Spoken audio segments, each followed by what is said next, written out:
sana akong gusto sabihin sa'yo tungkol sa Tito Carlos mo. Ano pong ginawa ni Doc Carlos? Nagsumbong na natin si Doc Carlos ng violence against women. Ang susunod na programa ay rated PG. Ito ay nangangailangan ng patnubay at gabay ng magulang para sa mga batang manunood.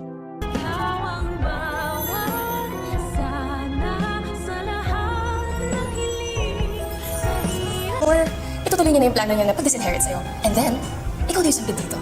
Himala, mas matapang na nga ngayon si Lynette at desidido na yata siyang magsabi ng totoo sa kanyang anak na si Annalyn ng kanyang tunay na sinapit dito kay Carlos. Matapos nga ang announcement ni Annalyn sa kanyang ina ng kanyang good news na kasama siya sa mga listahan ng pupunta sa Japan, ay dito na emosyonal at mangiyak-ngiyak na sasabihin ni Lynette sa kanyang anak na meron daw siyang ipagtatapat tungkol sa kanyang Tito Carlos. Pero mapapansin naman natin na papalapit ng papalapit si Doc Carlos sa kanilang dalawa, kaya naman magawa pa nga kaya ni Lynette na maipagtapat sa kanyang anak ang tunay niyang sitwasyon. Sa kabilang banda, malakas talaga ang kutob ni Diyosa na si Carlos ang may kagagawan ng pasa sa braso nitong si Lynette. Kaya naman yayayain ni Diyosa si Lola Susan na pumunta na ng women's desk upang ireklamo si Doc Carlos ng physical injury. Pero pumayag naman kaya si Lola Susan na samahan si Diyosa na tumawag sa mga pulis. Yan ang dapat nating abangan. Samantala, sa kabilang banda, matapos nga ang ilang araw na pagbabakasyon nila Zoe at Moira, ay tuluyan na nga silang magbabalik ng Apex upang mag-report. At madadatnan pa nga ni Moira si Giselle nakausap ang investigador dahil may update na nga ang mga pulis sa sasakyan na ginamit ni Moira sa hideout. Kaya naman agad makikisabat si Moira sa kanilang dalawa upang maputol ang kanilang usapan. Samantala, si Justin naman ay makakatapat itong si Zoe at ipamumukha nito sa kanyang hilaw na pinsan na ang balak nga ni Lolo Pepe na pagtanggal sa kanya sa listahan ng mga tagapagmana nito. At ihanda na daw ni Zoe ang kanyang sarili dahil malapit na daw siyang maging sampid sa Apex. Kaya naman ako isa ka rin sa mga umaasang sana ituloy ni Diyosa ang pagsusumbong sa mga pulis sa ginawa ni Carlos kay Lynette. Ay pakilike ang video na ito and don't forget to subscribe.